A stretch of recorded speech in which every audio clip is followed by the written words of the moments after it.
We're very pleased today to have Martin Woodford with us, who's been a longstanding member at Good Shepherd. I know him as our beloved verger who keeps us straight on Sunday mornings, but he also knows a thing or two about the history of Good Shepherd, which is why he's with us today. So we're going to let Martin share about the early history of the church and take us on a tour of those years, please, Martin. Well, thank you. Let me immediately say that I'm not a historian, and I got involved in the history of the church because back in 2012, 2013, the Reverend Ron Pope wanted to produce a leaflet on the history of the church. I was one of the people asked to be involved in helping to produce this, and realized in doing this that there was an awful lot of history that we do not know about the church. In fact, the first paragraph of this leaflet has what we now know two significant areas.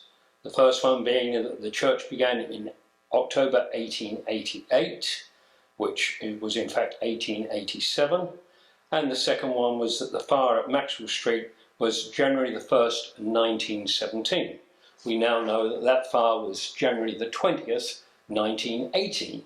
So, as you can see, there's an awful lot of errors in the history of the church. That being the case, I decided that I would try to find out what information I could about the history of the church from various documents I had obtained throughout my period at Good Shepherd. And I must say that most of the information on the history of the church, the early history of the church, had been assembled by a Mrs. Collis. This was done in the 1950s when it was obvious that we were lacking history of the early church.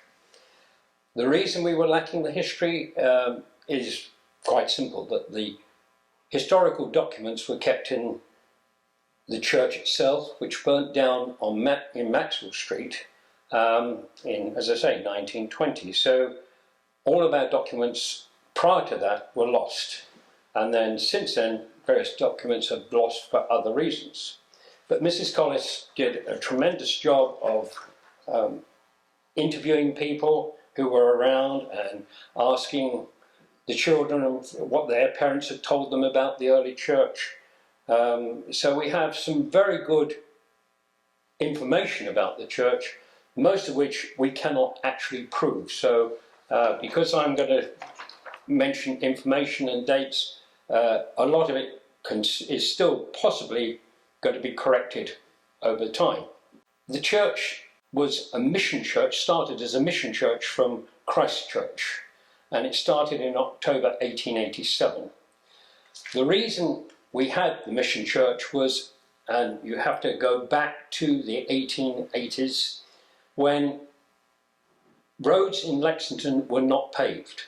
It was all dirt roads which were in the winter wet and muddy and slippery, in the summer hot and dusty. So walking a mile to church was an exceedingly long way, and people at Christ Church decided that if they moved the church closer to where the people were, they would get a better congregation.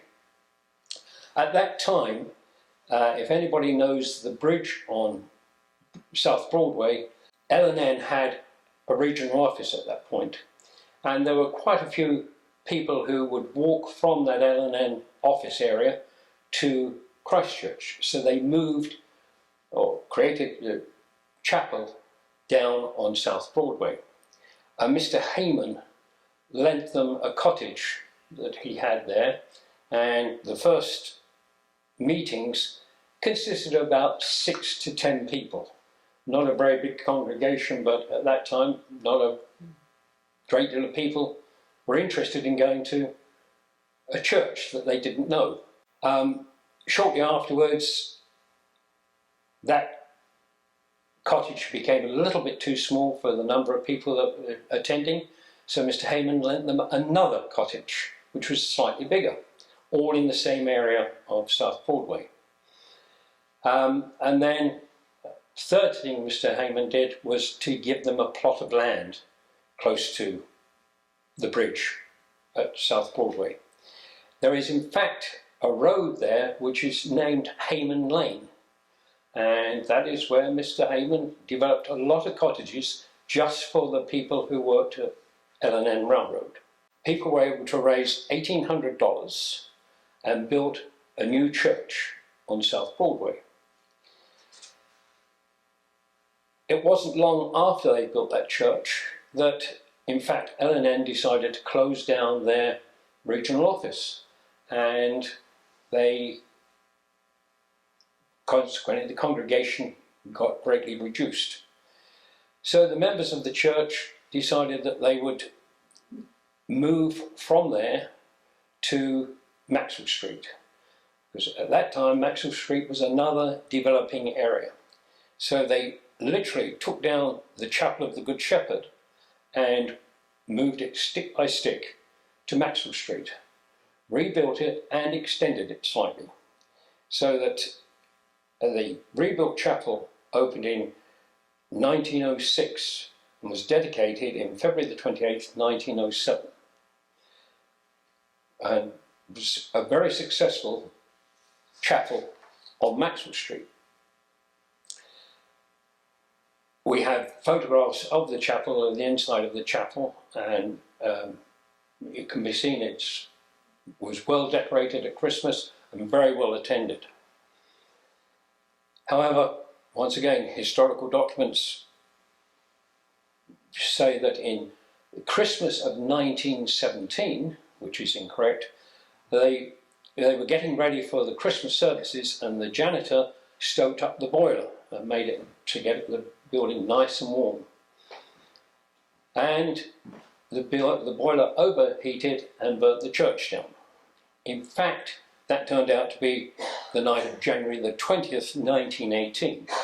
We know this because I found a Herald Leader document, newspaper, dated Monday the 21st, 1918, and that records the fire happening that night. And the blaze was seen about 5:30 by Mr. Leslie Sloan. Unfortunately, or fortunately, whichever way one likes to look at it, it was a cold January night and all of the hydrants were frozen. So the fire department couldn't get the water to put the fire out. And the fire completely destroyed the church. One of the interesting stories we have from that time, although we haven't been able to prove it, is the altar cross that we now have was supposedly in that fire. Now, we cannot prove this. We know that the family who gave the altar cross certainly gave it before the night of the fire. But whether the cross was actually in the church or whether it was still somewhere else, we don't know. It's a brass cross and it could have been in the fire because that part of the church was the least damaged. So it could have been cleaned up and moved to our new church. The area that we now call Good Shepherd was an area of land which was originally purchased in 1916. We don't know why somebody purchased it in 1916, and we don't know if a building started in 1916. But there is good reason to believe that some form of chapel building started in 1916. Bishop Abbott bought the land in 1918 with supposedly a foundation on it. And that's the way it sat because we were still recovering from the 1914-18 war, and it wasn't until a Reverend Settle came from New York to Lexington in 1920 that Bishop Burton handed over the land to him and asked him to build a chapel. The chapel that he built is where we now have our church offices. We now call that the Bishop Burton Building. It was originally called the Bishop Burton Community House, and the entrance to it was actually from the side street, and had 2 steps going up either side into the chapel. Those were taken out in the 1950s when a lot of renovation was done to the church. Reverend Settle continued to hold services in the Bishop Burton building from 1920 onwards. There are some interesting things about this, is that we had a marble altar which was in the building, and when we had the new church built in 1926, we had this spare altar that we didn't need, and that marble altar was given to the Episcopal Church in Hazard, and to our knowledge it's still there today. But it was only loaned, so you know, maybe we can go back and claim it back one day. At that time, there was a strong move to do away with pari-mutuel betting in Lexington. And Reverend Settle, who happened to be an Englishman, born and worked in Yorkshire, and worked in the stables in Yorkshire, had seen what happens when you have bookmaker betting. So he spoke out quite vehemently against bookmaker betting, being considered quite subject to misdeeds, shall we say. And he spoke about this, and people heard him talking about it, and asked him to make this same speech to the legislature in Frankfurt. Settle decided that this was really not what he wanted to do, but they prevailed on him, and he eventually went to Frankfurt and spoke to the legislature. And the vote to do away with pari-mutuel betting was defeated by 1 vote. Everybody said that that was due to Reverend Settle's wonderful speech, and that is well recorded in various documents, and if anybody wanted to read it, they can well go through it. But the Horsemen of Kentucky decided they wanted to give Reverend Settle a gift for doing this, and they offered him a new car, and he said, "What do I need a new car for? The car I have is perfectly adequate." So they said, "Well, we'll give you a house." So he said, "I don't need a house. The house I have is perfectly adequate." So they kept on at him, and in the end he said, "If you want to give me something, give me a church." This rather set them back, and they decided that, yes, all right, they would raise money to give him a church. So they raised $250,000 for a new church. Seemingly, Reverend Settle had plans which he could make join in with a stone church that tied into the Bishop Burton building beautifully, and a new church was built. However, at this time, Reverend Settle started to upset his parishioners, which was not a new thing in the Church of Good Shepherd. We had gone through so many rectors and people at that time, but he upset them because Reverend Settle employed an African-American stonemason, a person by the name of Mr. Ben Brown. And Reverend Settle kept referring to him as Mr. Brown. This did not go down with the parishioners in 1920 of Good Shepherd, and was the start of some ill feeling towards Reverend Settle.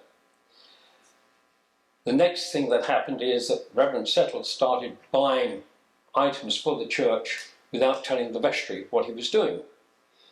Some of this was accepted, but then little by little he exceeded even their patience by starting to get stained glass windows for all of the windows. The original plans were supposed to be just yellow and clear glass for all the windows. But Reverend Settle went to Cincinnati and engaged a stained glass company there to do stained glass windows for the church. I now call these beautiful windows, and if you look at all of the lower windows, these are beautiful windows. They are by the Von Grecian glassworks. Once again, we have lots of stories of these. The stories can range from the fact that they were originally made in Germany. They were original windows which were broken down and reconfigured for our church. Most of this we now know is in fact wrong. Some of the glass came from Munich, but most of it was made in Cincinnati, and they were all new windows just made for us. One of the interesting things about Von Grecian windows, and Von Grecian windows have appeared in many publications, is if you look at them, all of the Von Grecian characters have aquiline noses and long fingers and toes. And if you ever see that in any stained glass windows, you'll see that it's a common character of all of the windows. However, Reverend Settle had spent too much on the windows. People say that he had spent too much on the windows and the carvings, which is another interesting. However, we know from the original document that Reverend Settle proposed for the church, it had all of the original carvings. So the only thing that we know that is wrong are the windows. And after a while, this just became too much for the vestry, and they asked Reverend Settle to leave Good Shepherd. That's why we have a sudden stop in the Von Grecian windows, and then in 1950s, Clark Bloomfield put in the upper clear story windows, which are a totally different glass, and they were made by the Reardon glass factory. They are made of coloured sheet glass as opposed to the pot glass which the Von Grecian windows are made of. After Reverend Settle left and he went to Eastern Kentucky, worked his way around, and eventually finished back up in New York and died in New York. The church went through a few rectors at that time and did not have a good financial foundation until Clark Bloomfield came to the church. Clark Bloomfield was very good at encouraging parishioners to give deeply from their pockets. Prior to that, during the Depression, the church had been kept going by Bishop Abbott, who had prevailed on friends from all over the country, in fact all over the world, to donate money to keep the Church of Good Shepherd going. And in fact, the Church of the Good Shepherd, as we know it now, was nearly sold 3 times from the records that we have. And the closest we have was when the Greek Orthodox Church wanted to buy it. And we got very close to selling the church then, but Bishop Abbott kept it, and in fact he made it his seat, which is why we have a bishop's throne in the church and why we have a crozier for the church. Because whenever Bishop Abbott was there, he used Good Shepherd as opposed to using Christ Church. Clark Bloomfield kept the church going for many years, and so much so that in 1954 he started renovating the church and turned it into basically what we have today as a church. It was during these renovations that we found, I say we, I wasn't around then, but they found various rooms which had no access.